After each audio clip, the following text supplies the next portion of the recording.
Hey friends, welcome back to Table Full of Joy. I'm Cheryl. If you are new, welcome. I'm so glad you stopped by my channel today. If you've been following along for a while, welcome back. I'm excited. Today we are going to make something from scratch, and I'm so excited to try this. I've wanted to do this for a long time, so I'm praying that we have success with this.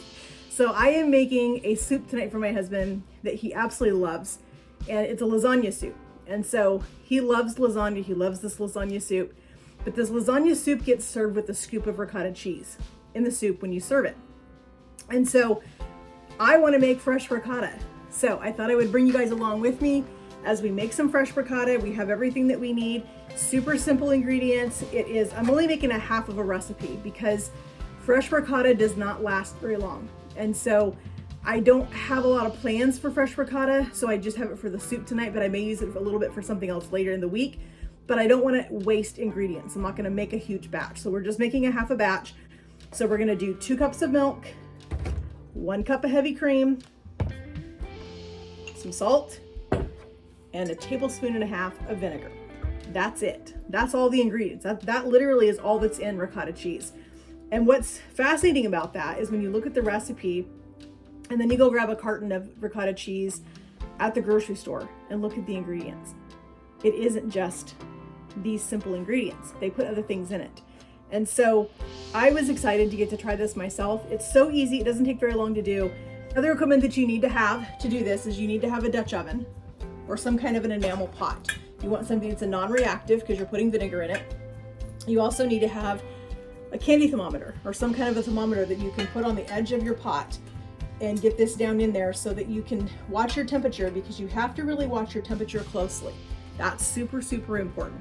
The other things that you need to have is you need to have a bowl with a strainer or a colander, and you need to have cheesecloth to strain it. So we're going to get our ingredients into our pot. We're going to get this turned on to medium heat. We're not going to wait anymore. Let's get into it. We have our measuring cup. We have our 2-cup measuring cup right here. We're going to go ahead and put in 2 cups of milk, just whole milk. You can't use, you probably could, but the recipe recommends that you don't. But it says to use whole milk. I wouldn't advise using 2% or skim milk. I just don't know that it's going to work. This recipe was done and tested with whole milk and heavy cream, so that's what I'm going to stick with. So we've got our whole milk in here, and then we just have some regular heavy cream. This is a new carton, so I have to pull this little thing out, and these things do not always want to come out for me. But hey, look, you know, that one came out super easy. All right, so we're going to do 1 cup of the heavy cream. Get that put in there. And then we just need a 1/2 teaspoon of salt. We're using our Redmond's real salt. This is the best salt ever. It's so tasty. So let's put it in our 1/2 teaspoon of Redmond's real salt. And like I said, it's that simple. So we're going to turn this on to medium heat, and we're going to let this start to come up to temperature. Like I said, it needs to come up to 185. We have our thermometer. You don't want your thermometer touching the bottom of your pot because it's going to give you a false reading at that point. So we need to make sure that our candy thermometer, let's move it over here so you guys can see, it's in the pot, but the thermometer is not actually touching the bottom of the pot. It's just sitting here. So we're going to let this come up to temp. We're going to watch it and see how it does, and shouldn't take long. All right, so our milk and cream and salt mixture came up to temp to 185. It is steaming, as you can see. We have our 1.5 tablespoons of vinegar we're going to put in here. So we're going to put this in, and we're going to give it 1 stir, and we're going to walk away. We're going to let this sit for 3 minutes and just let it start to do its thing. It's going to start to curdle, and it's going to start to come together. And we're just going to let this sit here and do its thing. We'll come back in 3 minutes, and we'll transfer this to our cheesecloth lined strainer in our bowl. And this is going to be super tasty in our soup tonight. All right, so it's been 3 minutes, and it has sat there. We are ready to start straining this. We're going to start putting this into our cheesecloth. I'm doing it with a measuring cup because I want to make sure that I don't just dump this in there and I end up with a mess. So I want to make sure that I give myself plenty of room. I'm super excited about this. I think my husband is going to be super surprised that we are having fresh ricotta cheese in our soup tonight, his favorite lasagna soup. Now this has to sit in this cheesecloth for about 2 hours.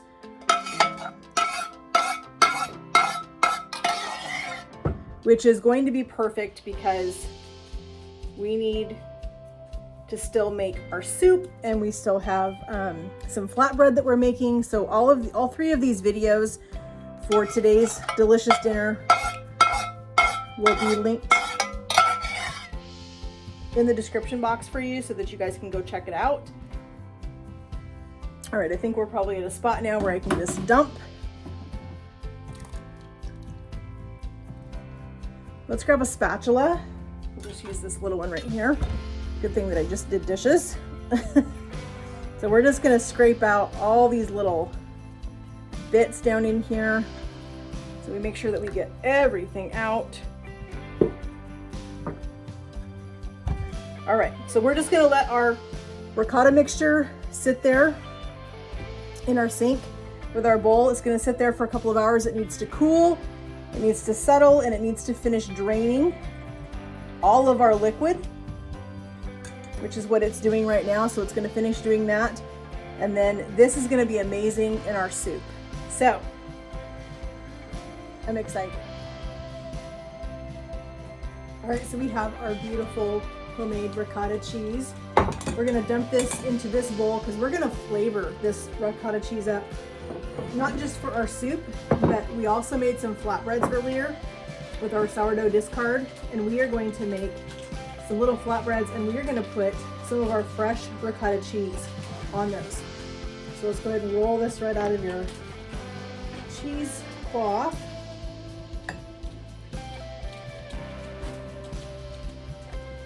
All right, I'll wipe my hands real quick.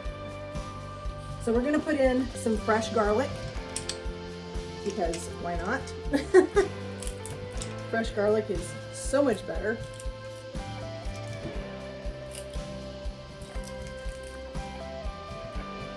Okay. A little bit of fresh garlic in here. We are also going to put in a little bit of dehydrated onion. I don't want to do fresh onion. I think it's going to be too strong. So we're going to put in just a little bit of dehydrated. All right, so we're going to put in a little bit of dried parsley into our, just for some color. I think everything looks better with a little bit of parsley in it. And I think we're going to add a little bit of chives in it too. Ricotta typically does have salt in it. I have not salted this ricotta yet, so we do need to put a little bit of salt in this just for the sake of flavor. And of course, we're using our Redmond's real salt. All right, so we're gonna go ahead and stir this all together.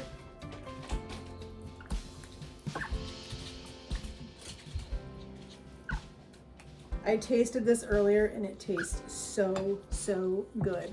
All right, so this is our fresh homemade ricotta cheese.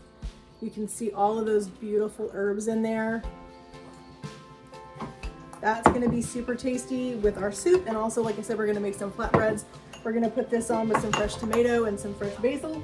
And we're gonna have some delicious flatbreads to go with our lasagna soup tonight. I want to thank you guys so much for joining me in my kitchen this afternoon as we made a homemade ricotta cheese. You can see how easy this was to do. Literally just a few ingredients, and you have a beautiful fresh cheese that you can use for your lasagnas, your stuffed pastas, all those kinds of things. So tonight we're going to use it in our soup, but we're also going to use it on our flatbreads in just a few minutes. So make sure, like I said before a couple times, check the playlist for this video because there'll be 2 other videos that go with this one.